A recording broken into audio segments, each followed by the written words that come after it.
A good half an hour today. Your team were playing really, really well. You had a penalty to go 1-0 up, and then 8.5 minutes later you're 2 down. Is that the Premier League in a nutshell, if you like, and the ruthless nature of it? I think it's any level when you don't respond to a setback like that. So we missed. We were brilliant up until that point. Then we missed the penalty, and it changes the atmosphere a little bit and changes the momentum of the game. But if you defend set plays in that way, that's not about talent. That's not about Premier League talent. That's about not defending properly. So that's a mentality thing. So yeah, I'm sure people, will point at that being the Premier League and being punished and all that stuff. But we have to defend better. At whatever level we're at, we have to defend better. I know what I can do.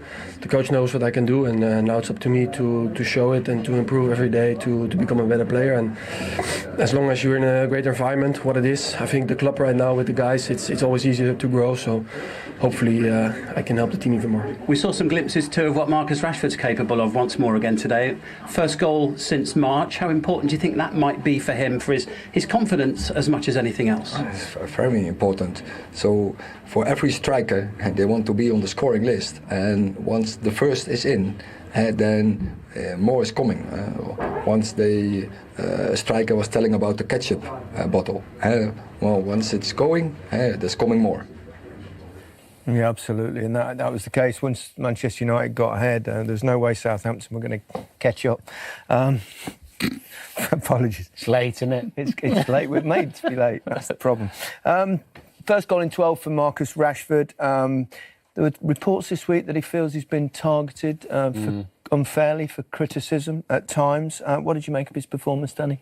Well, I thought Manchester United and himself started poorly, and that was due to Southampton being really good in the first 20 minutes, 30 minutes. But once they recovered from that good spell of pressure from Southampton, he grew into the game and looked more like the Rashford we know, causing teams problems with his pace and his dynamism.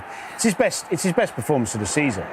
I think when he doesn't think and he just really is direct and confident in his play, it makes such a difference, because we know he's got that explosive pace and that ability to scare. This is a great example. Quick pass inside, then he's off. He's not overthinking, he's just using that power and that pace to get in behind and scare teams. It's a great save from Ramsdale. And he just grew into the game, as the whole United team did. His confidence. This is another position where recently we've seen him crossing balls a little, maybe taking too many touches, not thinking about it, out your feet, shot. And one goes in for you, great little finish like that, and all of a sudden he starts getting on the ball more and he starts looking... Confidence. Confidence is so key. Important. And the team helped him because they grew as well and started controlling the game a lot more. But look, he loves those spaces to run into. As soon as he's got that, he's a problem to play against, really difficult to handle. Not thinking about it, I'm going to beat him, get me shot off. It's a deflection, it didn't go in, but again, the mindset's right. And even this, couple of touches, why not? Good save from Ramsdale. So positive signs from Marcus.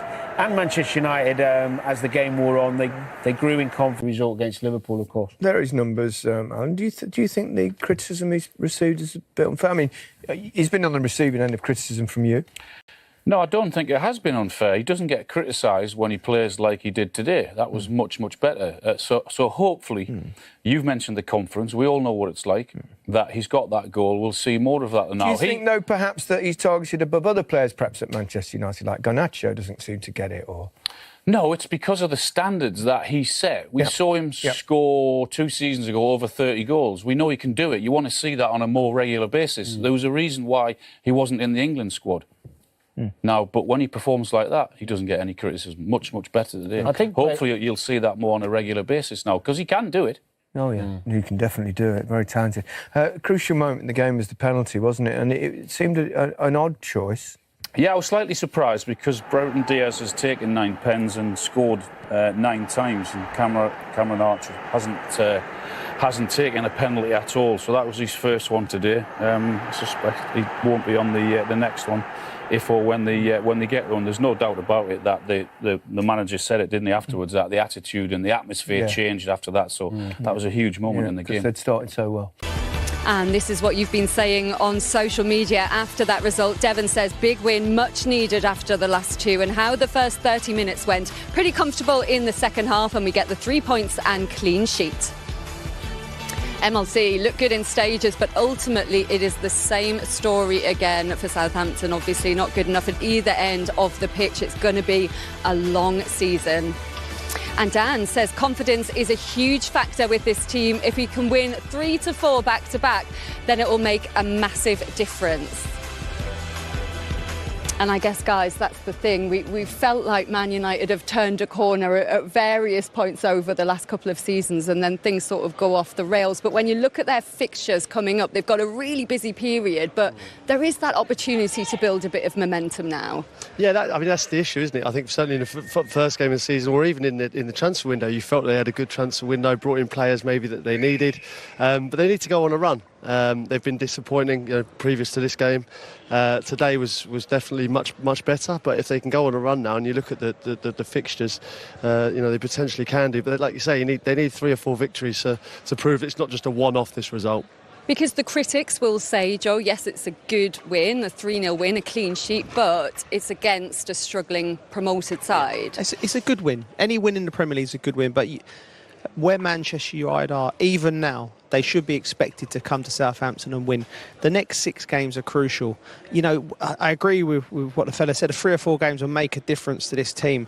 But you always feel they're on the cusp of, even today, there's 3 players who've possibly got injured. They pick up a lot of injuries as a group, as a team.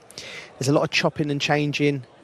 16 or 19 different central defensive partnerships in front of Onana.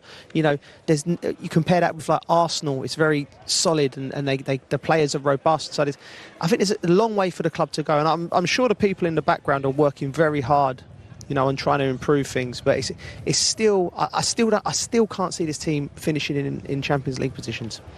Well, there could be an interesting story brewing as well in the 3 o'clock kickoffs, because Brentford are at the Etihad playing Man City, and after 22 seconds, Johan Visser has put the Bees in front, Peter. We know Thomas Frank knows how to get the better of Man City. He did it a couple of seasons ago, but do you think they've just poked the bear and Haaland will just smash in another hat-trick? I don't know. There's something about Brentford, haven't they? That, they've been there before and done well. Visser as well, and Venmo up front. They seem to get a job done against big teams, and I think they could potentially do it. But then again, I could be sitting here and I'd look at these comments and it's 7-1 so you never know. It's very early days. Homer Simpson, very early days. That one before. We've spoken so much about the margins for error, though, when it comes to title races now in the Premier League, Joe, and it's become a huge potential talking point, this, because every win matters now for both Man City and Arsenal. Everything matters. There's so many things. You got the charges hanging over Manchester City, which maybe will come into play. I just think, getting back to it, we was lucky enough to go with Brentford, weren't we? And we saw that group, and you can see why Thomas Frank in a group like that would cause Manchester. They're the last team to win at the Etihad. Have they scored? You look like you've got. No, I was just laughing at your almost little slip of the tongue. Yeah, there. I know. Sorry, I couldn't hold it back. I know. Did well. Yeah, recovered well. Yeah. But you can see, we saw firsthand the camaraderie and the togetherness, and they're all wrong for Manchester City. They play for set pieces. They're they're an older-fashioned side. They do it so well. So we'd like to listen. 4 times in a row, Manchester City winning the Premier League. You'd like to see someone else step up and do something this year. Yeah. I would anyway. Yeah, I mean, listen, they're a special side, and if anyone can do it again, it would be them. I think other teams have to step up. Don't they? Liverpool look good. Arsenal have got a massive game on Sunday as well. It's a difficult one to get through. Certainly after drawing at Brighton, they're kind of losing ground a little bit. So I think Arsenal are the closest to do it, but Manchester City are so strong. Absolutely. Liverpool 0-0 against Forest at the moment. I think I'm right in saying in that if Onana wins this one again without conceding, will be the first manager in Premier League history to win his first 4 games without conceding a goal. I'm sure someone will tell me if that's not right, Peter. But how impressed have you been with the start he's made and the manner in which they're playing? Yeah, I mean, it's been a great start, you have to say, and he's put his stamp on it, which is the most commendable thing. I think he, obviously coming off the back of Jurgen Klopp, he's obviously had a certain style, but you can see the change, and to get that through so early in the season was fantastic. Playing Gravenberch kind of in that holding role, he looks like a player reborn. Yeah, lots of positives, but still a long way to go. But certainly Liverpool fans will be really pleased with the start What's they've the made. biggest change, do you think, for you from the Klopp style? It's a little bit more, it's a little bit more of a slower build-up. Obviously, we talked about it before. It was heavy metal football, wasn't it? It was all on the front foot, quite a lot of long balls. I mean, they've still got that. There's no point losing that because Van Dijk's so good at it when he finds Salah with those long, rangy passes. But they like to play around at the back, take a little bit more time, and it seems to be working really well for them. Big one tomorrow, North London derby. Joe, we'll get the neutrals for you first.